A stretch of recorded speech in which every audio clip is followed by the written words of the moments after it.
ఇది సరిపోలేదా మీకు? ఇంకా ఎన్ని ప్రాణాలు పోతే మీలో చలనం వస్తుంది?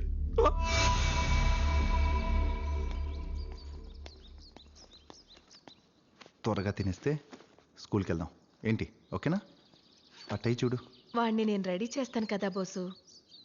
నీకెందుకు ఇవన్నీ? స్కూల్కి కూడా నేనే పంపిస్తాను. నువ్వు వెళ్ళు.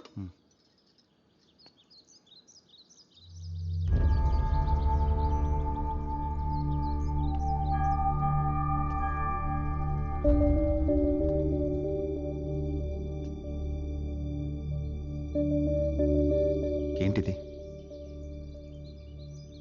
నేను బానే ఉన్నా. వాడు నాకున్నాడు. చాలు.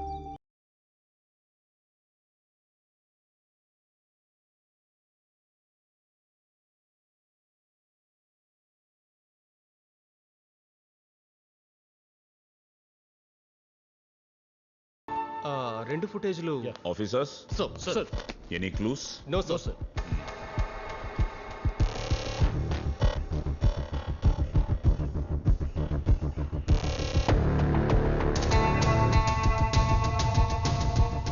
ఖాన్ సార్. వాళ్ళెవరో ట్రేస్ అవుట్ చేయండి. Okay sir.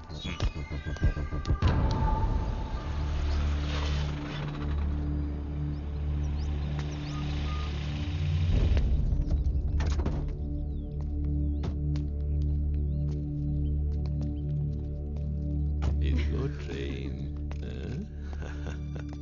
ఇది టిప్పు. అలా కాదు నాన్న. అటు కాదు, ఇటు.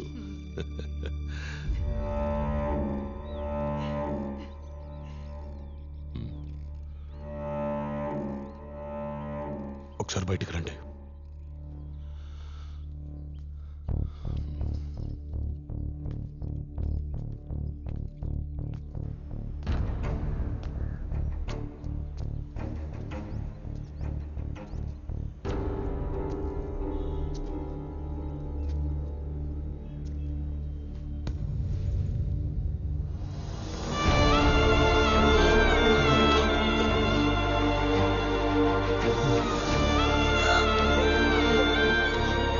జంక్షన్ లో రైల్వే ట్రాక్ మీద పడి ఉంది ఈ బాడీ.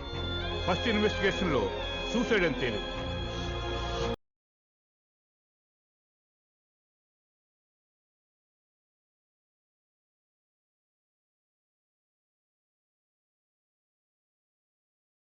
ఈ బ్లాస్ట్లు టెర్రరిస్ట్ యాక్ట్ అనే కంక్లూజన్కి రావడం తప్పు సార్. బ్లాస్ట్లు జరిగిన విధానం, వాళ్ళు వాడిన weapons completely different and strange sir. Very much local sir. సిటీలోకి కొత్తగా దిగిన మనుషుల మీద కూడా ఎంక్వైరీ పెట్టాను. I suspect a very big conspiracy sir. What do you mean? ఇది ఇక్కడే ప్లాన్ చేసిన అటాక్ సార్. దీని వెనక చాలా పెద్ద కుట్ర ఉంది. ఇంకొన్ని సిరీస్ ఆఫ్ బ్లాస్ట్ కూడా ఉంటాయని అనుమానం. అండ్ అట్లీస్ట్ స్ట్రాంగ్ ఇన్వెస్టిగేషన్ అవసరం. జరగబోయే వాటిని ఆపాలి సార్. ఆవేశంలో ఏవేవో డెసిషన్లు తీసుకోవడం మంచిది కాదు చంద్రశేఖర్. అది కాదు సార్. Stop it. ఇలాంటి సెన్సిటివ్ ఇష్యూస్ లో రెగ్యులర్ పోలీసుకు వచ్చే అనుమానాలు మంచిది కాదు. Completely hypothetical. ఏ ఎవిడెన్స్ లేకుండా ఇలాంటివన్నీ బయటకు వస్తే పబ్లిక్ ఎంత పానిక్ అవుతారో తెలుసా? Sir please trust me sir. Mister Chandrasekhar, ఇలాంటి విషయాల్లో పర్సనల్ ఒపీనియన్స్, యాక్షన్స్ తీసుకోవడం డిపార్ట్మెంట్కి మంచిది కాదు. గవర్నమెంట్ నుంచి కూడా చాలా ప్రాబ్లం వస్తుంది. Just leave that here sir. This is an order.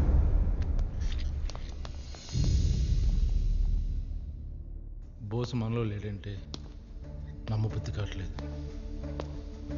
వాడు ఎందుకు అలా చేసుకున్నాడు అర్థం కావట్లేదు.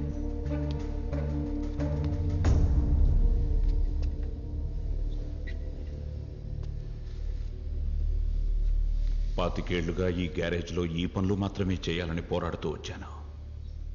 I'm wrong. ఆపదలో ఉన్నవాడిని ఆదుకోవాలంటే ఒంటి మీద యూనిఫామ్ ఉంటే చాలనుకున్నాను.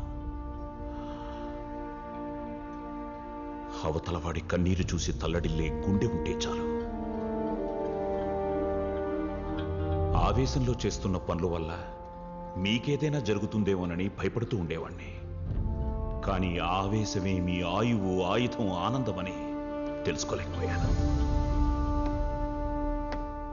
మొన్న జరిగిన పేలుళ్లలో ఎంతో మంది అమాయక ప్రాణాలు బలైపోయాయి. దాని వెనుక చాలా పెద్ద కుట్రుందని నా నమ్మకం. ఇన్వెస్టిగేషన్ ఆపమని చాలా ఒత్తిళ్లు, బెదిరింపులు. వినకపోతే నన్ను చంపడానికి కూడా వెనుకాడరు. అయినానే భయపడ్ను. కానీ మొన్న జరిగిన పేలుళ్లాగా మళ్ళీ జరగచ్చు. ఏ క్షణాన ఏం జరిగి ఇంకెన్ని ప్రాణాలు పోతాయని భయంగా ఉంది.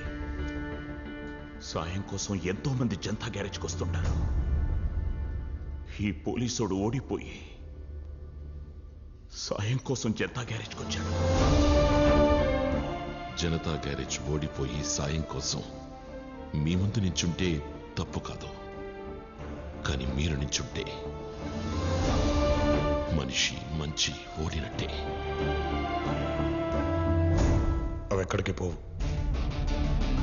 ఇంతకాలం ఈ ధైర్యానికి మా ధైర్యం తోడనుకున్నాం, కానీ ఈ ధైర్యమే భయంగా మారితే దానికి కారణమైన ఎవ్వడూ బతుకుండడు. టోటల్గా సిటీలో అనుమానాస్పదంగా దిగిన మనుషుల మీద నిఘా పెట్టాం. బట్ వీళ్ళొక్కరే ఇంతవరకు ట్రేస్ అవ్వలేదు.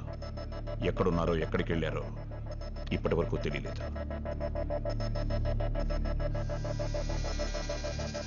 స్టాప్. జూమిన్,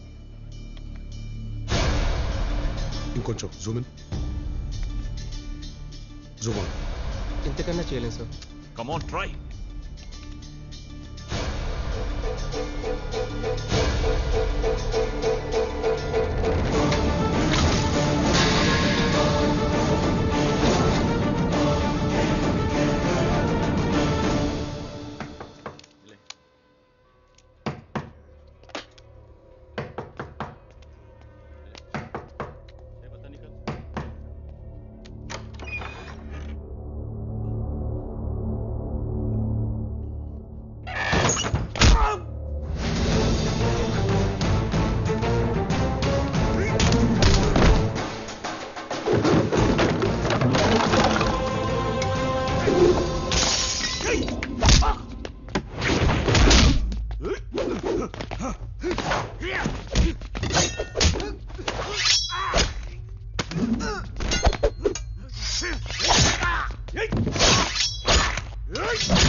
బాంబ్ బ్లాస్ట్ చేసిన మన వాళ్ళందరూ చనిపోయారు.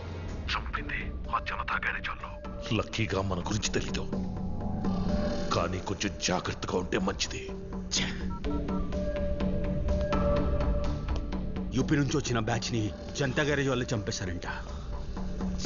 మన గురించి తెలియలేదంట, కానీ ఎలాగైనా తెలుసుకొని వస్తారేమోనని భయంగా ఉంది. ఇక్కడి నుంచి ఎటైనా వెళ్ళిపోవడం బెటర్.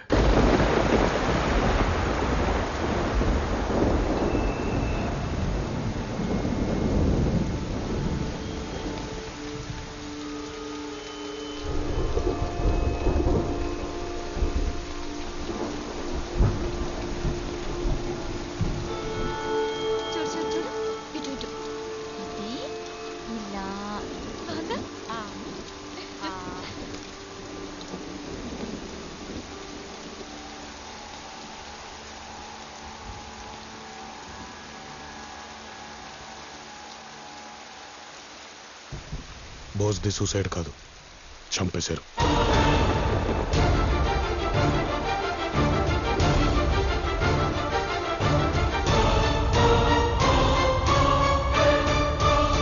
ఎవరు? రాఘవ. ఏ రాఘవ? మన రాఘవ. చిన్న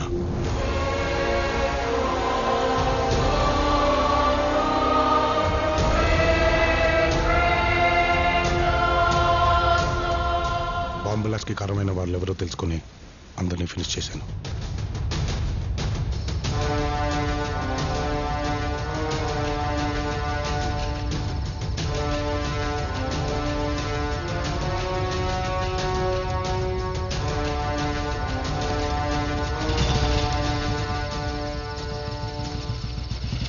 బయటకు వస్తుంటే అక్కడ బోస్ జీప్ కనపడింది. బోస్ ఇక్కడికి ఎందుకు వచ్చాడనే అనుమానంతో తన కాల్లెస్ చెక్ చేయించాను. ఆఖరిగా ఎవరితో మాట్లాడింది తెలుసుకున్నాను. ఒక లారీ డ్రైవర్తో లాస్ట్ కాల్ మాట్లాడాడని తెలిసి అతన్ని వెతుక్కుంటూ వెళ్ళాను. 6688 లారీ డ్రైవర్ ఎక్కడ? అక్కడ ఉన్నాడన్న.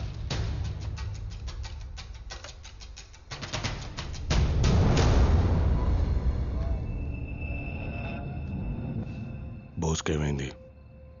బాబు, ఒకరోజు నాగపూర్ ట్రిప్పులు వచ్చి లారీ కడుక్కుందని ఒక చోట ఆపాను బాబు. అక్కడ మన సచిన్ గారి అబ్బాయి కంగారుగా కనిపించాడు. డౌట్ వచ్చి అతన్ని ఫాలో అయ్యాను.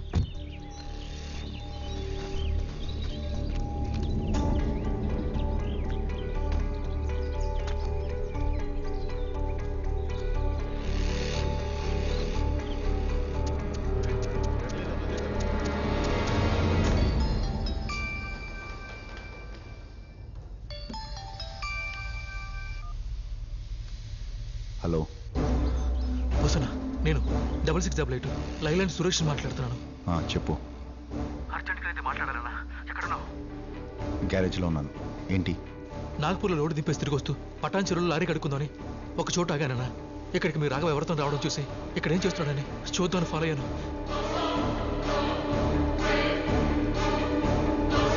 ఈ విషయం ఎవరికీ చెప్పుకో ప్లీజ్. ఎక్కడన్నావు?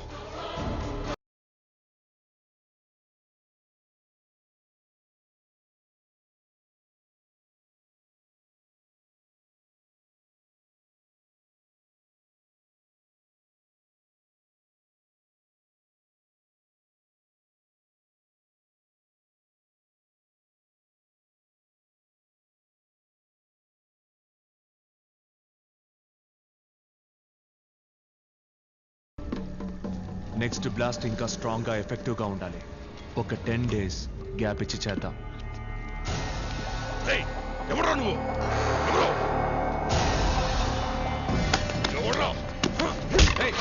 వదలండి. చిన్న దేవేం, చిన్న ఏంటిది? నువ్వేంటి ఇక్కడ? పదవెళ్దాం. నువ్వెందుకు వచ్చావు ఇక్కడికి? ముందు నువ్వు పచ్చిన్న. ఈ విషయం నాకు ఒక్కడి తప్పితే ఇంకెవరికీ తెలీదు. సత్యం తెలీదు, తెలియకూడదు కూడా. పదవెళ్దాం. ఏమో తెలిస్తే చంపేస్తాను. తప్పు చిన్న, అలా మాట్లాడుకూడదు. తప్పు. వచ్చింది వెళ్దాం. వద్దాం చిన్న, నా మాట విను. మన ఇంటికి వెళ్దాం చిన్న.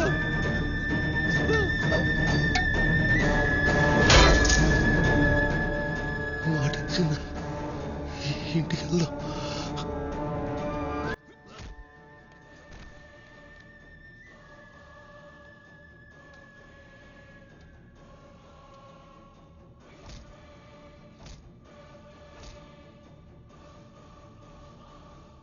ప్రాణం ఉందో లేదో చూసి రైల్వే ట్రాక్ మీద పడేసినా.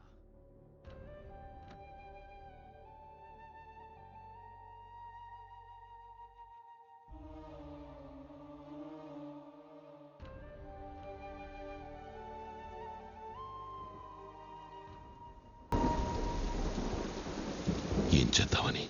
చంపేద్దామని.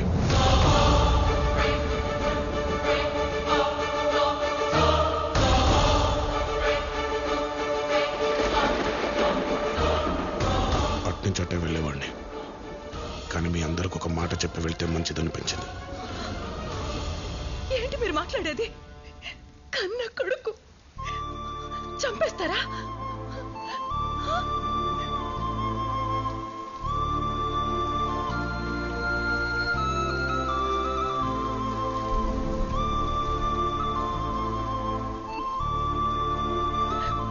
ఒక్కసారి పిలిచి మాట్లాడండి. అవసరమైతే కొట్టండి. మన కొడుకు వాడు. అర్థమయ్యేట్టు చెప్తే వింటాడు కదా. చెబితేనో కొడితేనో వినేవాడైతే ప్రతి క్షణం చెప్తూనే ఉంటాను పద్మ. గుండెల మీద ఎత్తుకుని ఆడించిన వాడిని చంపేదాకా వచ్చాడంటే నీ గురించి నా గురించి కూడా ఆలోచించడు.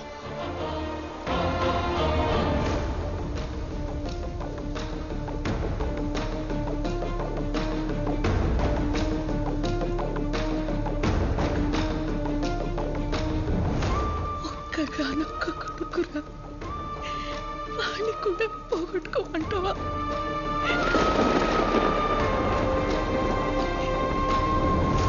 పోగొట్టుకోవడం గురించి మనం వాడితో చెప్పకూడదు. ఊహ తిరిగిన వయసులో అమ్మా నాన్నల్ని, అన్నీ తెలిసిన తర్వాత పెంచిన కుటుంబాన్ని, ప్రేమించిన అమ్మాయిని కూడా పోగొట్టుకున్నాడు. పోగొట్టుకోవడం గురించి మనం వాడితో మాట్లాడకూడదు పద్మ. నేనున్నానమ్మా. నాకు మీరున్నారు, మీకు నేనుంటాను.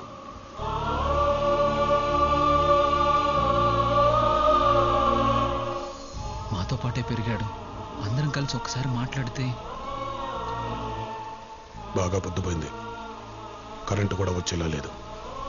వెళ్ళి పడుకోండి. జన్మనిచ్చిన కొడుకు బావా, ఆవేశంలో కాకుండా ఒకసారి ఆలోచించు. వాడు లేకుండా ఉండగలవా?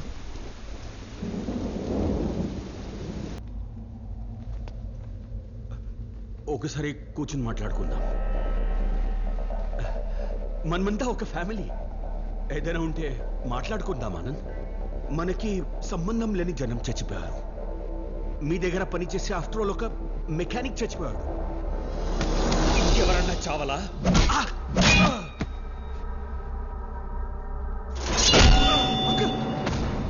అంకుల్, నీ అన్నయ్య నేను, నన్ను వదిలే.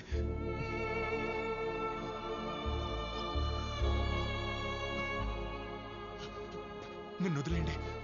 మీరే కదా నన్ను ఎత్తుకొని ఆడించి పెంచింది.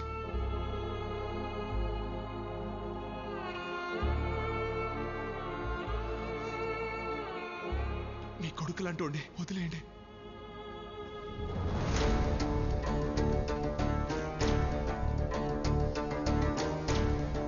నాన్న, వదిలేయమని చెప్పు నాన్న. నీ ఒక్కగానొక్క కొడుకుని.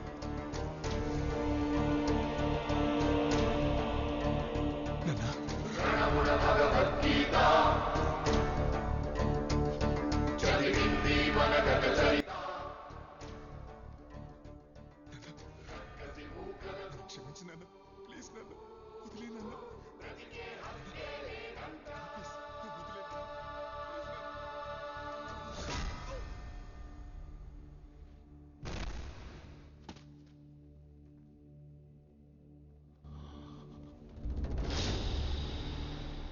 జనతా గ్యారేజ్ ఎవరిని వదలదు.